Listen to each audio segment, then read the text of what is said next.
Hey guys, what's going on? It's Brett here. Just gonna install the cold air intake on the unit today. So I got her pulled in the garage here. I got my dog and I got the unit here. This cold air intake I found on Marketplace. It's the AFE Momentum HD. As far as I can tell, it's a pretty solid built unit. I've done lots of research on it. Came with 2 filters. So I've already done the clean on the existing filter that he ran, but definitely gonna be putting the new one in there. So stay tuned and we'll get it installed here. Don't have a big shop to do all your work in. So you gotta improvise where you can when your toolbox is on the other side. All right, so first thing we're gonna do, it says to disconnect the battery.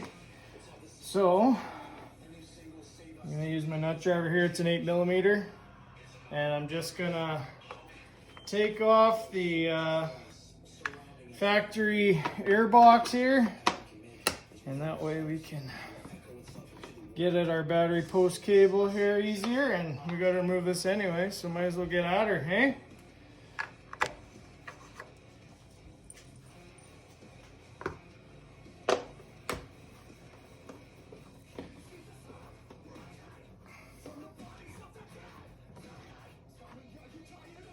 I don't know what you guys like to listen to, but I got Octane on in the background here. I don't know why that always keeps me motivated in the garage, but definitely makes a guy keep working. So I had the K&N drop-in filter in prior, so I expect to see a little more gains over top of this. As you can see, I mean, I've had this in for about, I don't know if you can see that very good. I've had that in for about 12,000 kilometers, and it still looks pretty good. It's got lots of lots of flies in there, but as you can see, it's did a pretty good job. I'll probably end up selling this or whatever, or keep it with the factory air box in case I ever decide to go back. But I highly doubt that's gonna happen. All right, so now that we got that out of the way, we can continue using our 8mm. Loosen the negative battery post on the first battery here. And should be able to pry that off. We're living in the wrong side of the garage right now, so I'm gonna have to muscle this off of here. There we go. That's what you're supposed to use a nut driver for, right? Prying. There we go. Battery 1. So head over and get battery number 2. This never seems to get funner. Although it kind of reminds me of being a kid. Ugh.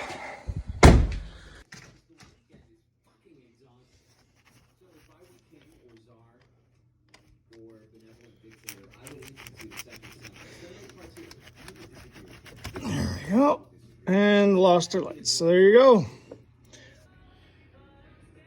All right, now that we got the batteries disconnected, we can disconnect the sensors. So we got our mass airflow sensor here on the back.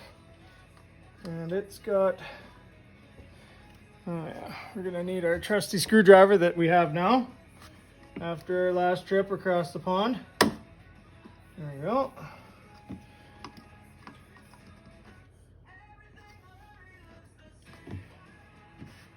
I'm always really freaking nervous with these stupid things.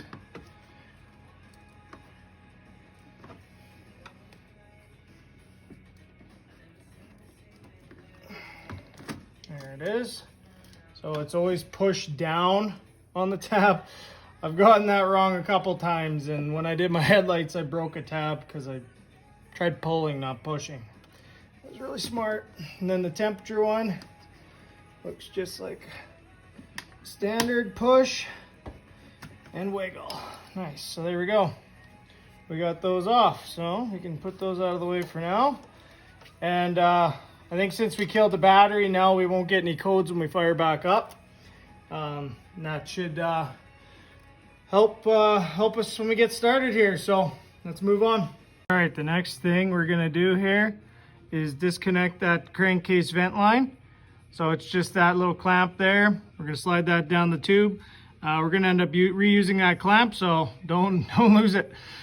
This little trouble light is quite handy. This is like 12 bucks at Princess Auto, and it's like totally articulating. You can make it point wherever you want, wherever you need, and it's battery powered, so no messing around with cables. So I'd highly recommend that too.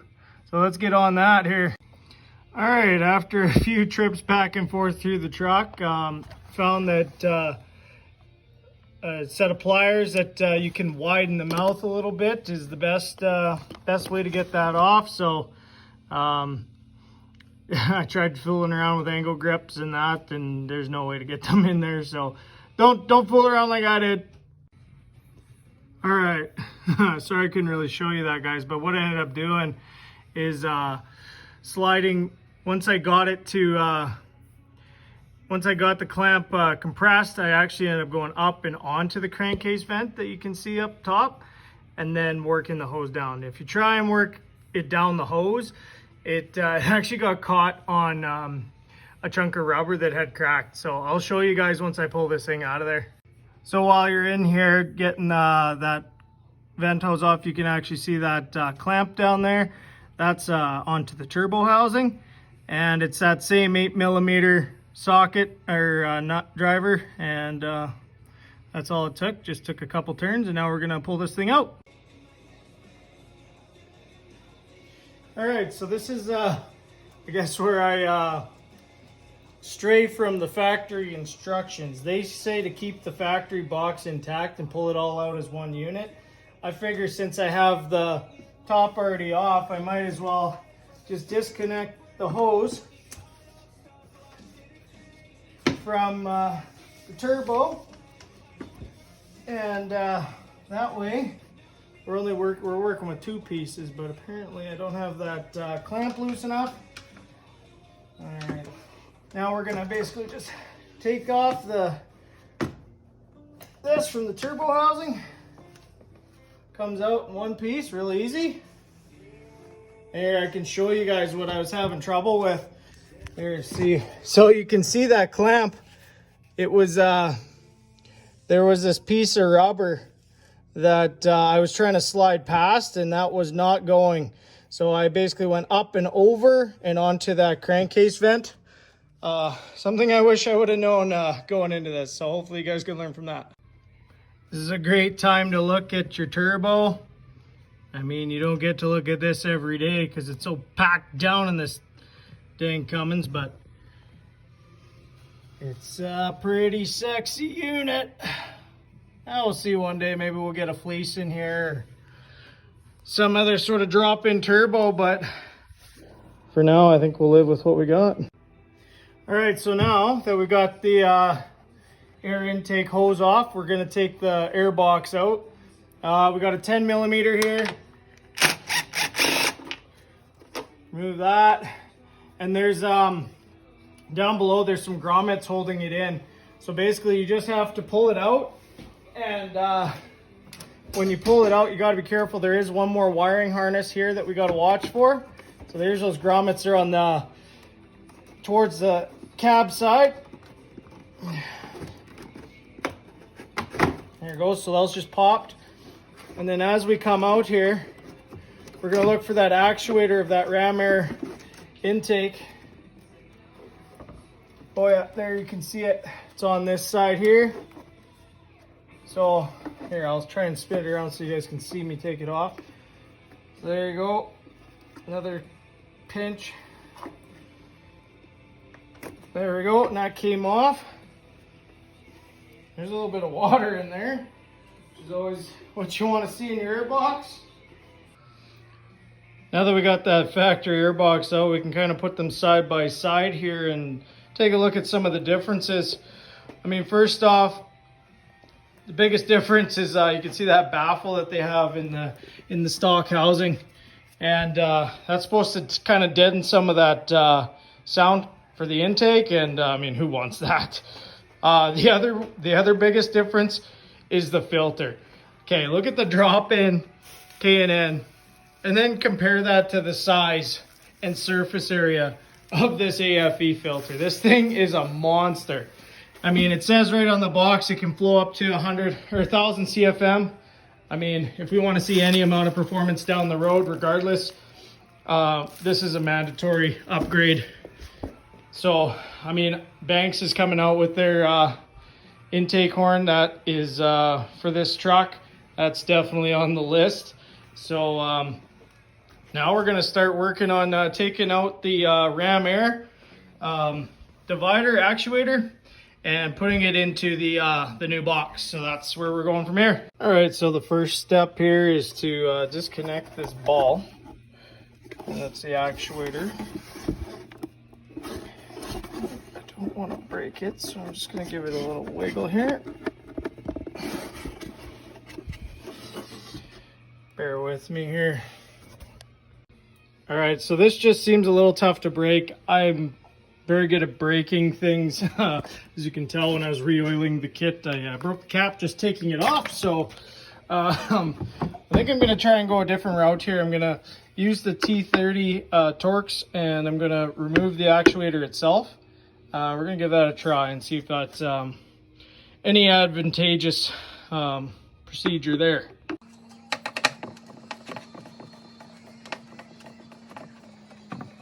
This might not work out in my favor, but hey, it's worth a shot. I can always put them back in if it doesn't work. I'd rather do the job twice and not break something than just try and force it and end up breaking something and then I'm waiting on parts. Who wants that?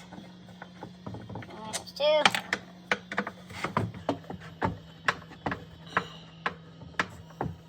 Especially when stuff hasn't been moving, like this stuff. This has been in here. It's a 2016 Ram.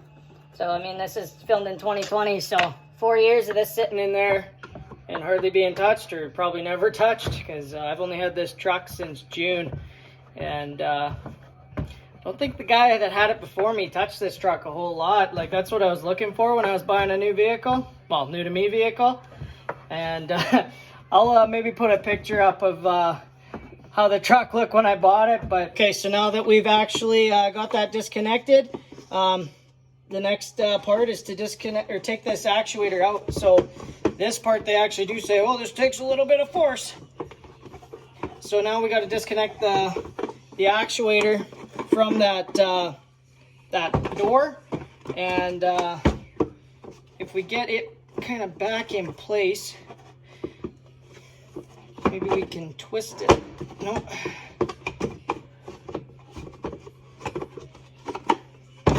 It's sure come a long way in these few months, and if you're interested, you can check out my Instagram. It's enlightened_6.7. I'll put a picture up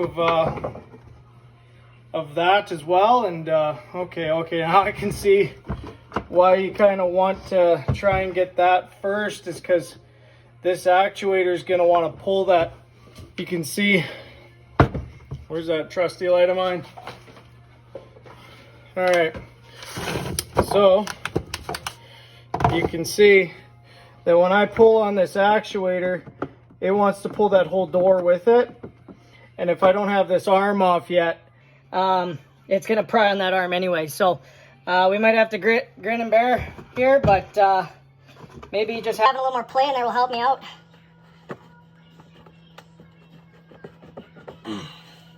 I've watched videos on guys doing this on different model years, and they seem to have a pretty easy time with this. So I'm trying to show maybe that does take a little bit of finesse and a little bit of fooling around. So I love that when you see a video and a guy's just like, oh yeah, you just disconnect it here, and then it comes off like it's a brand new item.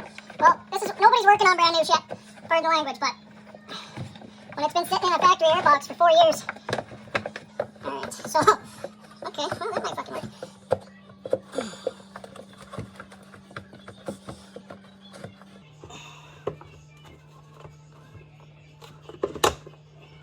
Okay, there it goes. Woo! Did it. Alright, so what ended up happening, I don't know if this is the way it's supposed to go or not. Sorry, you didn't really get to see the live action view there. So that did come off of there eventually. But what I ended up doing is kind of wiggling the actuator from the outside and wiggling the arm here. And eventually I got it to the right angle that it came out. So something to be mindful of. They just, you know, they typically reach in, they're like, oh, just disconnect and do it with like one hand. So they're obviously working on brand new stuff. You got to find ways to make it work when it's a little bit older and been sitting there. I mean, you can tell this airbox brought in some dust. I do drive some gravel, so you can see that even that K&N, like, it's a good advertisement for cotton air filters, because you saw that turbo housing was nice and clean. So okay, so now that we've actually got that disconnected, the next part is to disconnect or take this actuator out. So this part, they actually do say, well, this takes a little bit of force. So now we got to disconnect the actuator from that door, and if we get it kind of back in place, maybe we can twist it. Nope. Yeah, I found my pry tool, left it over there on a different job I was working on. Now I'm going to try and get the teeth around the actuator arm and in between there and the door, and just ever so slightly wiggle.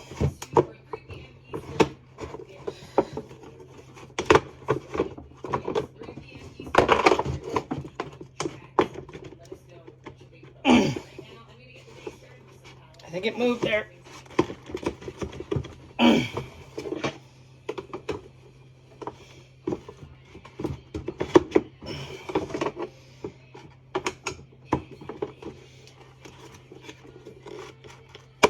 Oh, there it goes. Yeah, that was the tool.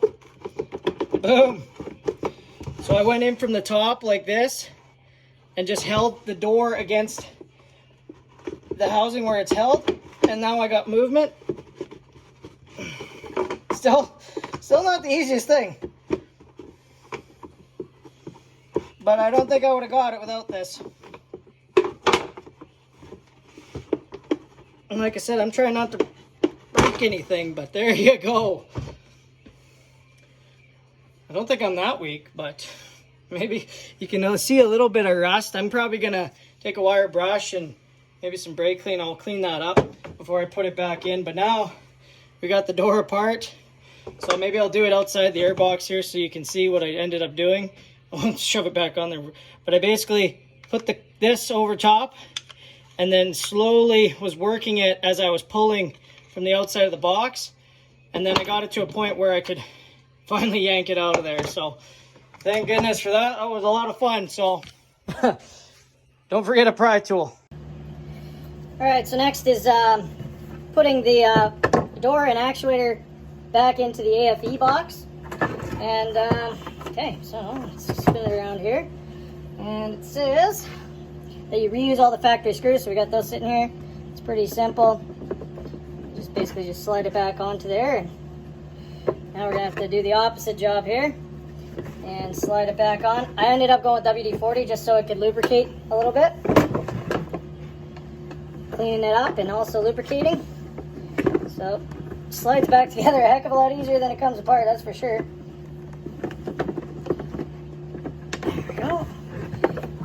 Okay, so I got that slid back together. You can see the doors there now.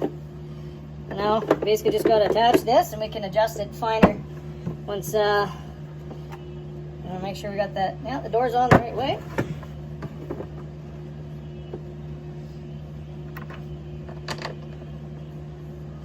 Okay, got our torque screwdriver here. Now the one thing that you are kind of deleting with this is that secondary door. So this comes from the wheel well. There's no longer that arm in there that I was having trouble with at first, so it's one less thing to worry about. I don't think there's any harm to having more air in the box. Considering this thing can flow, I think it's more than twice the amount that the factory system can flow. Then basically you are, sorry. Since it can flow twice the amount, you're no shortage of air, so might as well. This just maintains that ram air system so that when the engine is cold and it needs to heat up, it's not pulling from the grill, it's just pulling from the wheel well. And once the engine gets up to temperature, then you get that ram air effect pulling straight from behind the grill. And I have bug screens now installed on this truck behind the grill, and I think I'll probably see less of those bugs and flies and other junk showing up in my air filter. Because the guy, like, this is the old filter that he ran, I've re-oiled and cleaned it, and this thing was packed full of bugs. Like, not so much I was worried about it, you saw mine, and there was still lots in there, but I installed this grill probably, when did I do that? It was probably in July, so it's only been a couple months that I've had the bug screens on. And so I think now that now that I have those on, you'll see a lot less debris in there. So, all right, guys, now for the fun part. We get to put the new box in. I'm just gonna put it there for now. It says now to put the new air filter in. This has never been opened before, so. Ooh, look at that. That looks so freaking sexy.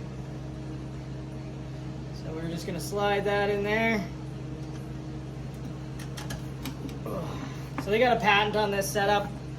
Basically, this means that it's like filter housing kind of hybrid setup. It fits in there eventually. There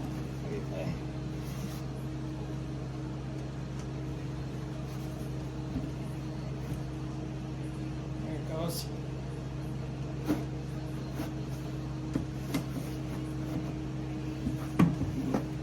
Okay. Just gonna take this down here, sorry. Out of view. Slide that in there. Oh yeah.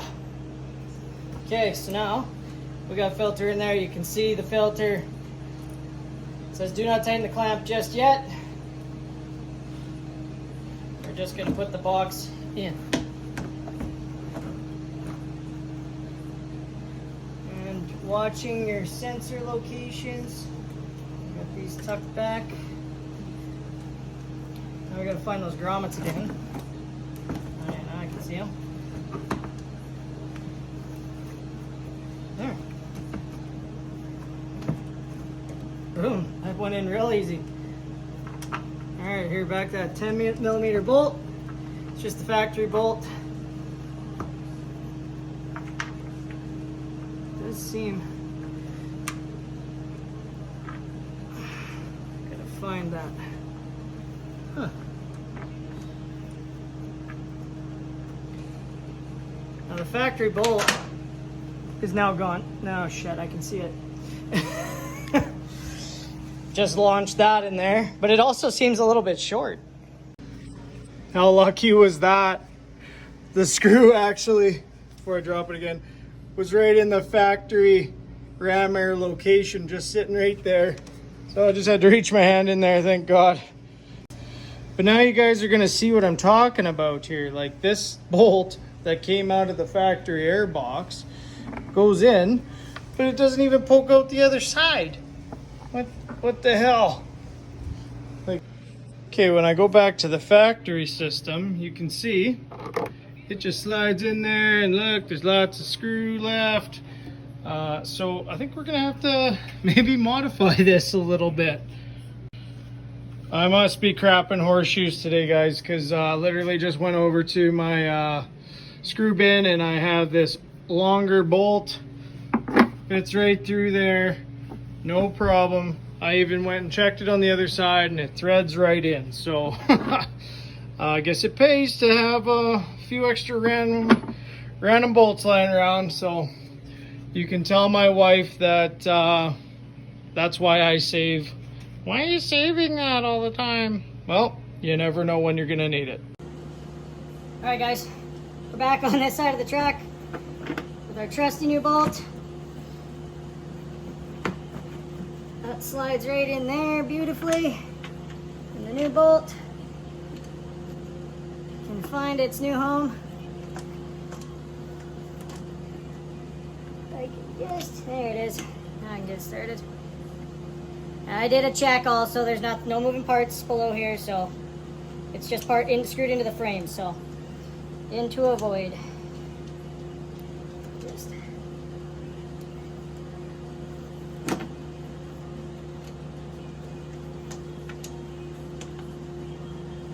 if I didn't have this bolt, I would have totally been okay with just finding the right drill bit size and drilling out this portion of the box. It has nothing to do with the performance aspect.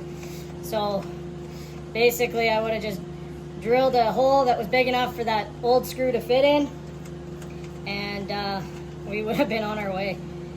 But when you find something that works just perfect and you don't have to modify, well, count your blessings those times. Okay, what size are we here? Let's try 10? Yeah, it's probably 12 though. Yep. Oh man. Who sized this? It's a 14? Nope, it's the unlucky 13. Here we are. Yep, that's the one. Alright. Gonna have to use my drill. Won't over tighten this at all. We'll just put a little torque on it. Yep, we'll let it click, and there you go. She's in there.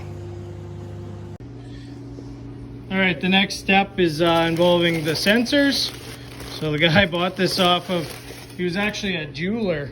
So he was pretty meticulous in taking it off and making sure he kept all the paperwork and bags and all those fun things. So if you are buying used, I would suggest you make sure that they have all the screws, and there should only be 3, because you can see that there's 1 for there and 2 for there. So we're gonna go first to the mass airflow sensor, and then we'll do the temperature probe after that.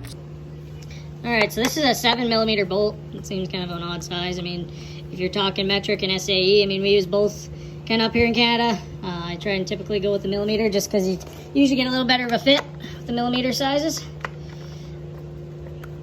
Take that off. And you do get new hardware for this, as I showed you. So just take all 3 of these out. Work on getting the sensors put back in. You got to be real careful when you're taking these out.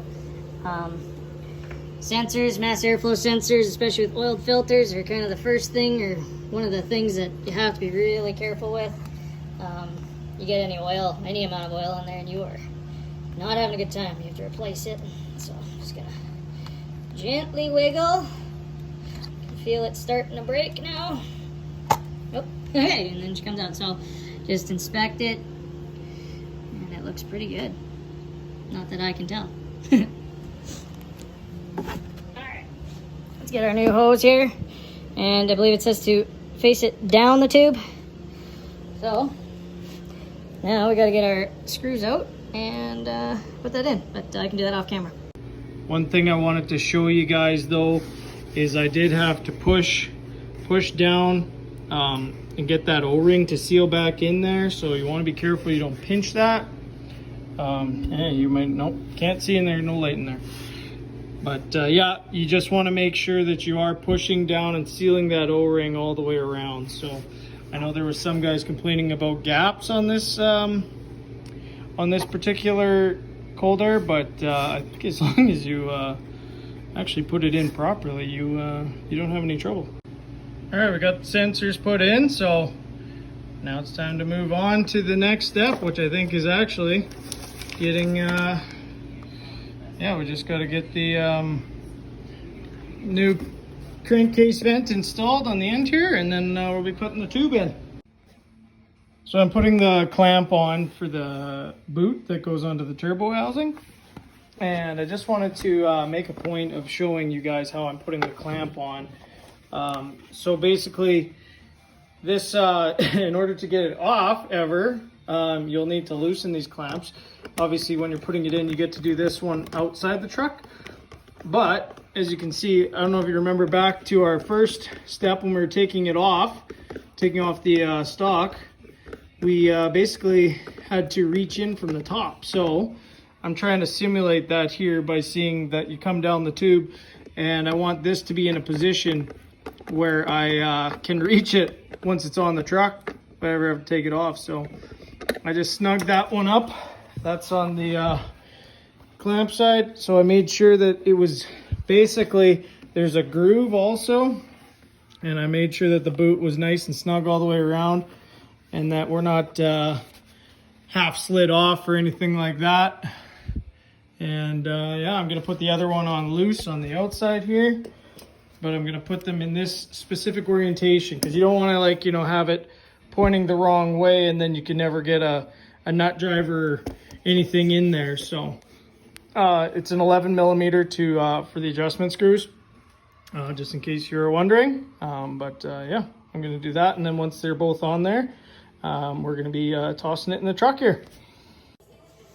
All right, so as you can see there, I've got them both pointed the same direction, and now it's gonna go down into the truck.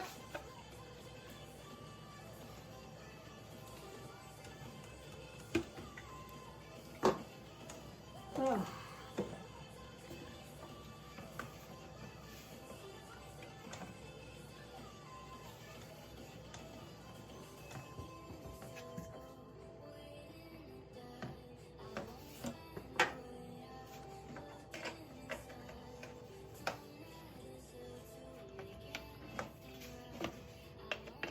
Oh, see, I found that I had the angle a little bit wrong here, so I'm gonna have to loosen that one clamp, turn it up a bit, we'll leave it loose for now, and we'll snug it up once we get this in there.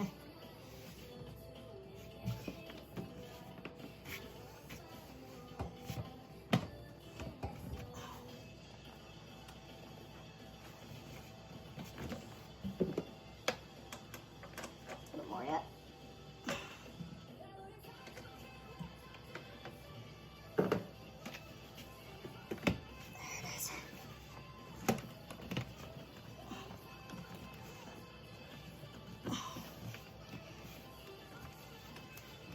Oh, see, we touched the battery there. That's not ideal. Tuck the shirt back in there. Get that boop on the turbo. And this is a tight freaking squeeze here. Gonna end up falling off my chair.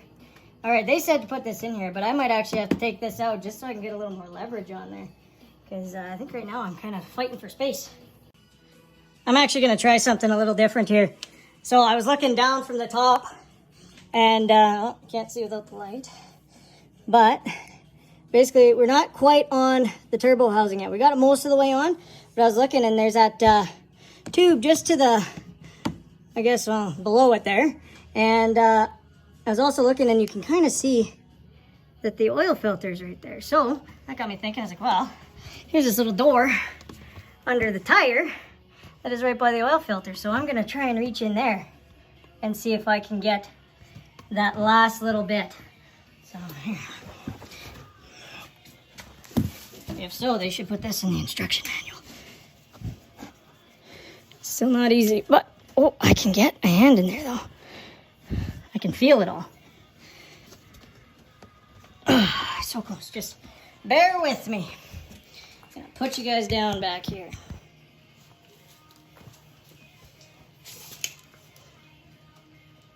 Oh, so close. Maybe I can work it from the top now.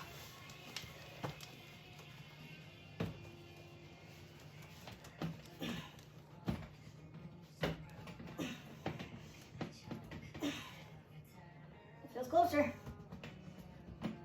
I think that might be it. Let's take a look. Oh yeah, there you go. Now you can, there's no more gap anymore between the turbo housing and the actual boot. I'm actually going to use that hole again just to check the bottom.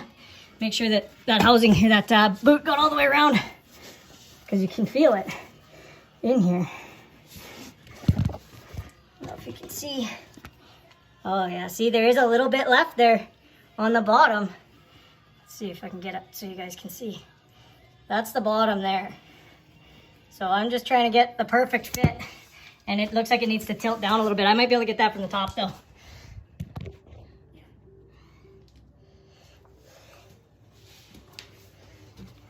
But it's good to be able to check that, because just from the top it looks done. But I don't think it is.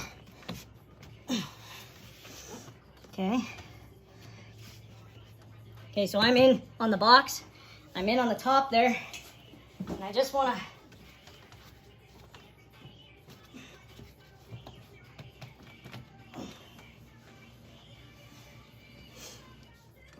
Take a look again.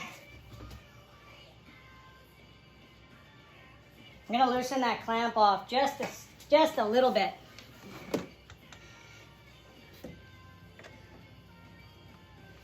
Okay, that's about as loose as I can go on that. But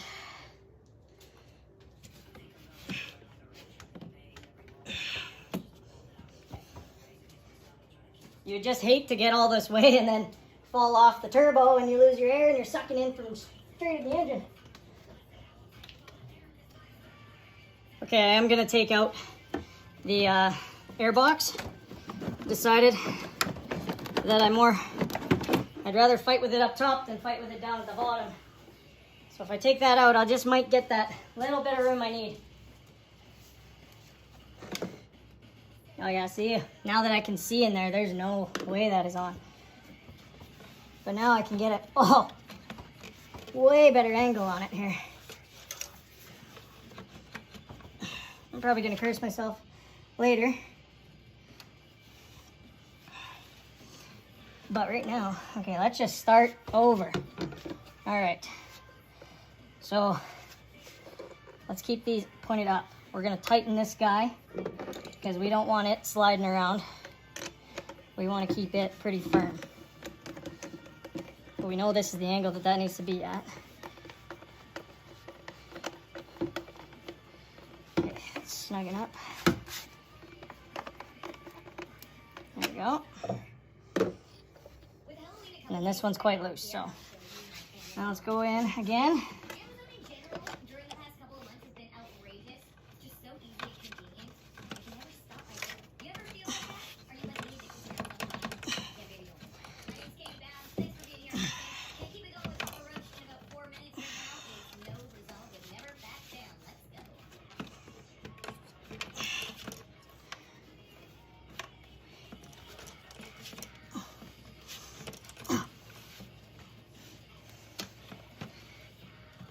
All right, come on.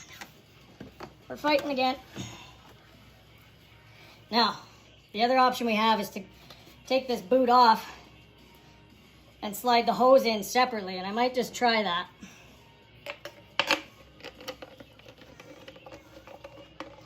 Go onto the turbo without the hose. And then get the hose going. Okay, so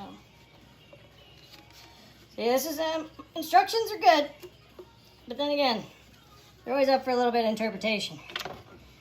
Okay, so we're gonna go in just with the boot, like this, and we don't want to lose this screw, so we're gonna just make sure that we can see a thread or two, and we're gonna loosen this guy off because I think later we're gonna thank ourselves for that because we got to get this in there, and we don't want it screwing around on us. Okay, so let's get this on the turbo housing now that we can see what we're doing and aren't fighting. Oh, see, yeah, that's, no wonder we were having trouble. It's a good seal. One clamp off. That's just D-clamp, period. There, okay. Now, look at it. That is on there 180%. So, nice little logo there. Now, here, maybe I can set you guys in a place you can see. Not without dropping you down there, I don't think. I'll try my best to do this one-handed. Okay, so we got a nice loose clamp. I'm gonna go in, slide it on. Oh guys, this is 100% the way to do this. Screw the instructions. Okay, so we need to get him up and over. No wonder I couldn't freaking get it, guys. I'm a little worried about losing this nut down there, so I'm actually, yeah, hold on. Let's just take the nut off. I'm gonna pocket that. So now we don't have any nut on this whatsoever, but gives us the ability to open it up wider. The hard part is that I think why I couldn't get it on is because we didn't have the clamp expanded far enough. See, like, and we're over the range of where this clamp can even go. So I'm gonna slide it in there.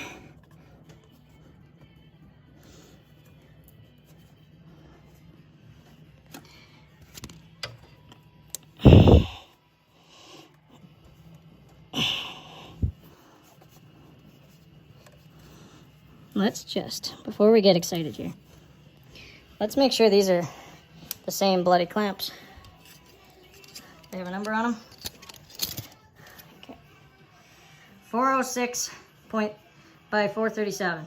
So these are the exact same. So I'm not wasting my time here. Okay, that's good to know.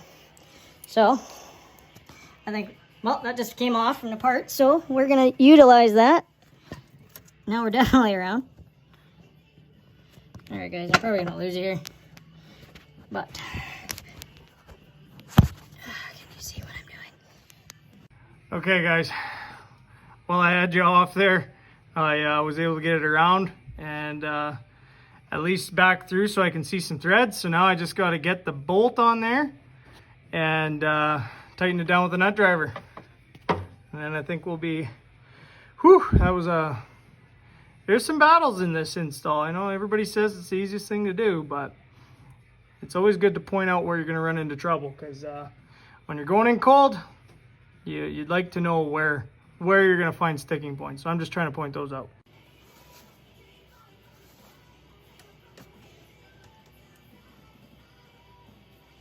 There we go. Yes. Way better. Okay, so I can feel the ridge of the turbo housing. Yeah, I can feel the ridge and the clamp is fully over it. So now we can tighten that down. Never ever to be taken off again, hopefully. And see what I mean? Like, now we're tightening it in the truck. So now we know it's accessible.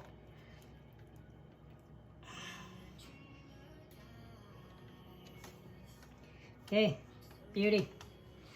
Now we can take the intake hose, get this clamp on the boot. That goes on way easier on that side.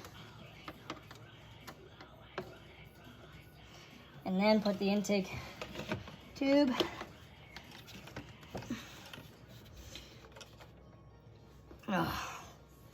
these dang trucks are so dang tall. I don't consider myself short either, but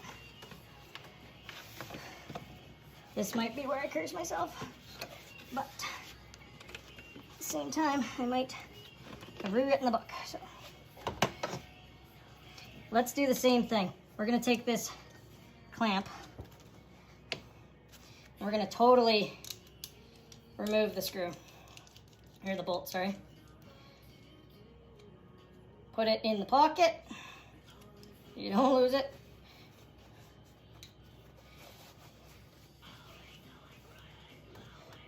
Well, where did my shirt go? I'm trying to protect my paint here. Doing a great job. As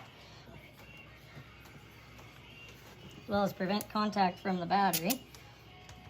All right, so the clamp is open now.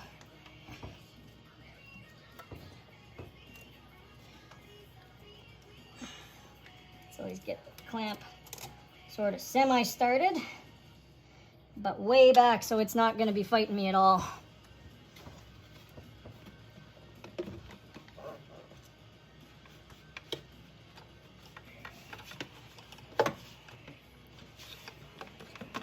Oh, guys, that was so easy. Oh, that just slid in there like it was built for it. Funny, hey?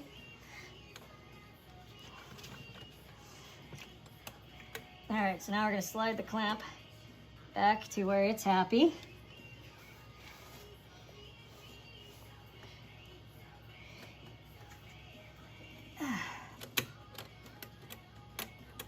Get it started. This might be a two-handed job. Just to, you can just get it started, right? You can always reposition everything after. This is a way better way to do it, guys. All right, so now we make sure the intake tube is in there properly. I'll give you guys a look now. Okay, so now you can totally, okay, hold on, now you can't see. All right, now you can see we got clampage on the turbo, clamp started on the intake tube, it's not tight yet, but then everything is sealed up. Let's take a look at our underneath here. Oh yeah. Now you can see, oh geez. Now you can see everything is sealed up tight. We had that gap on the left side of the boot before, and now we don't have any gap. You see the two clamps, they're right where they need to be. That's proper. So instead of fighting with it with the tube on, get it right and install it separately. That was way easier, guys. Oh, so before I clamp everything right down, I'm going to get the air box back in. I think this is why they suggest you put the air box in first, is so that you don't have to kind of fight. But I think if you leave everything loose enough, like not totally clamped right down, you can kind of, yeah, you can maneuver everything in place.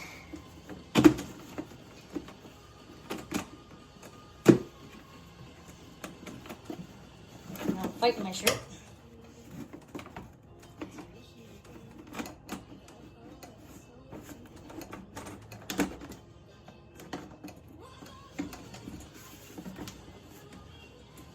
Yeah, this is when the manufacturer's laughing at me saying, that idiot.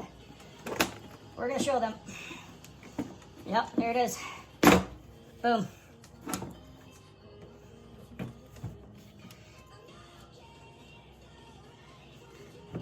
Okay, that's perfect. Okay, just make sure that those went back down into those grommets. Clamps are all here. Slide this clamp back around so it's visible. Okay, and then we take our new factory bolt.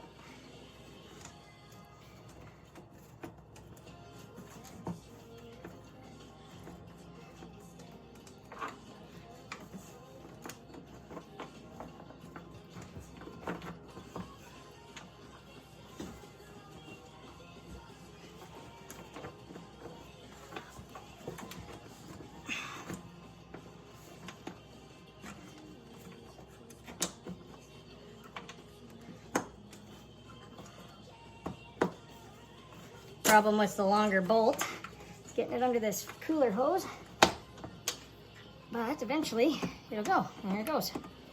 Whew, I'm sweating. And then you can just hand tighten this down, that's perfect. And then that'll slide in there perfectly.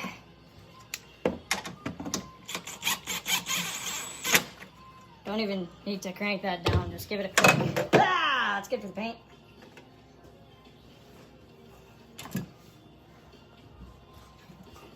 Okay, now we're gonna get that crankcase vent back on.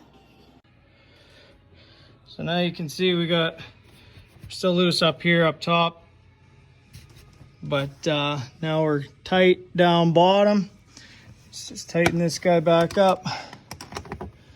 See, you can reach it nice if you get it positioned right. Beauty. Let's check that back one. I know it's tight, but I just want to give it a, don't want to be coming back here with a leak. Okay, perfect. Okay, so now we got to get that crankcase back on right here. And we just got to get our trusty pliers out and put it back on. All right, we got our clamps, our pliers. You can position. I went with kind of a sideways position so I could get at it straight on.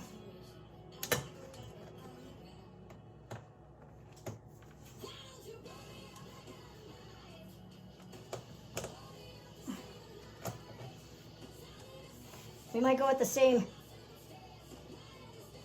option here Okay, this time we can slide the actual clamp down the hose. There's no ridges on this hose, so it's the new one. Now we can get crankcase bent on there, nice and snug. And just give it a little bit of a twist. That feels like that's on there.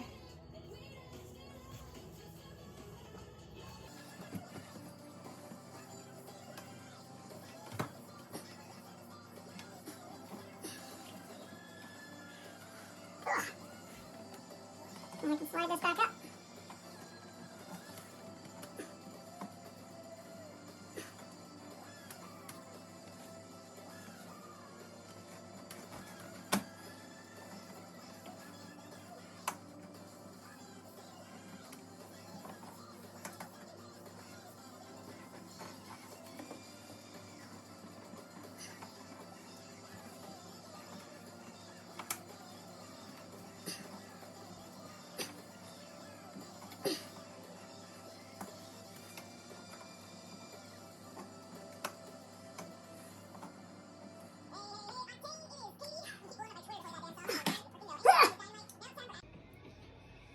Okay guys, we got that crankcase vent on. Took a little bit of sweat, but we got it. That might have been one of the hardest things about this whole installation was that crankcase vent, because there's a ridge on the crankcase vent hose that's metallic, and sliding that clamp up and over that from the bottom is not easier said than done. I ended up needing to use both the angle grips and the other set of pliers and kind of clamp with one and push, like work it with the other side. It was a lot. But now we're just tightening up our connections here. This is the fun part. Get that hose into the air box.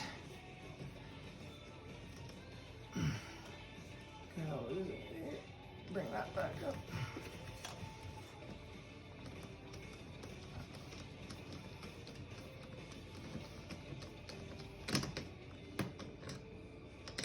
Oh, we ran out of nut driver. So we're gonna need maybe a deep socket to finish that off. But we'll get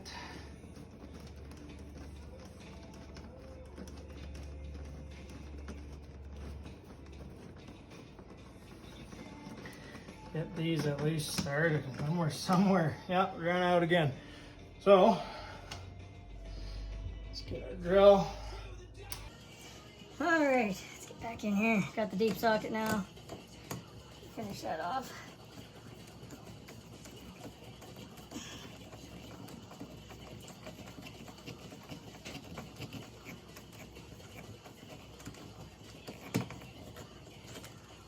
That feels good.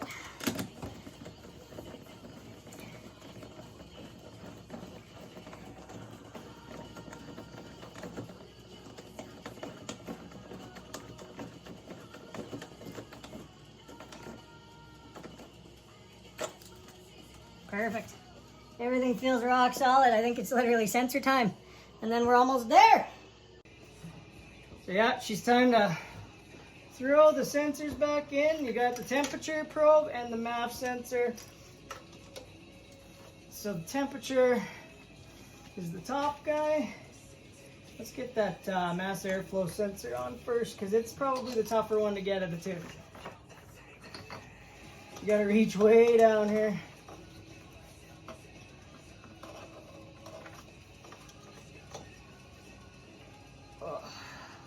Loop it around.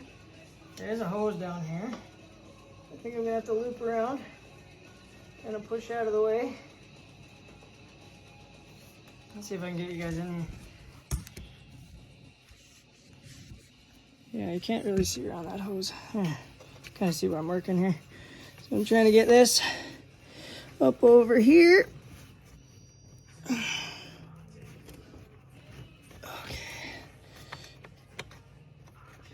Going a little bit by feel here.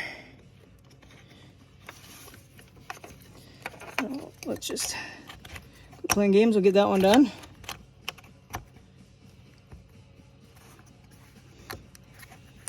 There, that one's clicked. can get both our hands underneath here. I think we might run out of room here. What is that line for?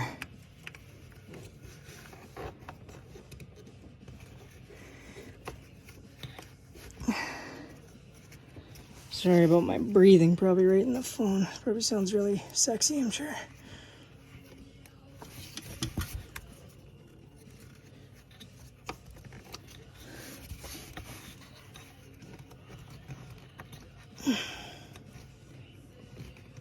There. Got it around that hose. Once again, one of those things they just kind of say, oh yeah, just reconnect and you're good. Well, heard that click? Push that lock in. Woo! They do not mention that hose whatsoever. Let's see if I can get you a good view of it. It's, oh. Yeah, it's an electrical cable that you can maybe see there that I had to kind of loop underneath. There it is, yeah. So I had to loop under that electrical wire and then get it up into the mass sensor. So, whew. But with that being said, we are done. We just got to hook the batteries back up, fire this thing up, and take it for a drive.